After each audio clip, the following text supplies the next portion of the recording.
¿cómo estás? ¿Cómo te llamas? Me llamo Selene. Okay, and today we had our first ever fashion show with FFA, and this is one of our designers, Celine. And can you tell me a little bit about your look today?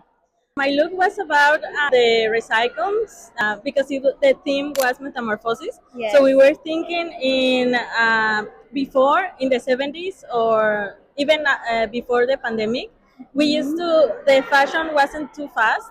And I think nowadays the fashion, it's more like consumerist. We don't, like before we used to do patches in our clothes and we used to reuse it. Oh, yes. And I think nowadays we just buy stuff. Okay, and the next question is, as a Mexican living in the United States, how does your culture kind of reflect on your designs? Well, as being Mexican, but also being from Oaxaca, I think Oaxaca is a very beautiful place to grow up because there's so many traditions and so many colors. And I was inspired so much by the Tehuanas.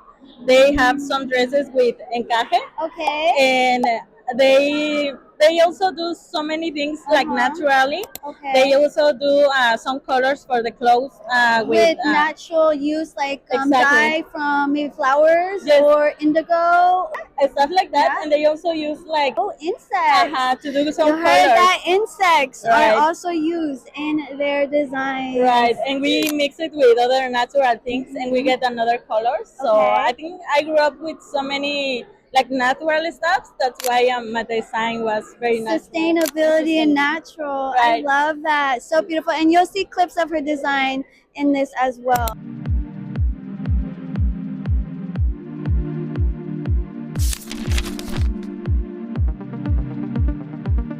Hi, how are you? And who do I have a pleasure speaking with today? It's ⴱᴜ Okay, cute. And then this is one of our designers at our Fullerton fashion show that we just had.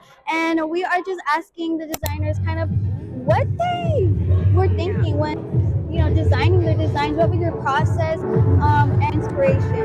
Yeah, so I love to crochet, so I definitely wanted to be very whimsical, very butterfly. I did want to play into like metamorphosis in nature and just kind of how mixing different textures that you would see in nature and like just art that you find naturally. So I did incorporate that with like little stones and pebbles to kind of give that look. But then of course the little scarf was supposed to be a nod to some wings and iridescent. So it all just like combining textures and bringing it together to be like that whimsical look. Yes. Yeah, very fairy-like. I really loved it. The wings kind of flowing. It was just so beautiful. Thank you. Yeah, so I was being super excited. I still am. Like I'm still kind of on the rush. But I didn't know I was gonna walk on with her too. Okay. So that was kind of like, oh, okay. At least, fun. yeah, that was a really fun element. And we got to first. I wanted her to be like have her moment, and then at the end we were able to like together walk up and be happy and kind of show the work we did because I didn't want to bounce off ideas with her. I asked her like, oh, what do you think of this? And she was like, no, your design. So I'm like, but I want you to feel confident, So it was so fun, and we were like on an adrenaline rush. We were so happy after too. So it was really beautiful, and it felt like more powerful and walking with the designers and models as well. Definitely. Okay, and then last question: what are your plans in the future with your designs? Where can we find you? And yeah, so I've only really started designing since, like crocheting since 2020. So now I'm like, okay, I actually like fun, and I want to get more into that because I haven't really ventured into fashion too much. And this is like one of my first few times, so I definitely want to do that. And my social media is just ⴱᴜ with an S at the end.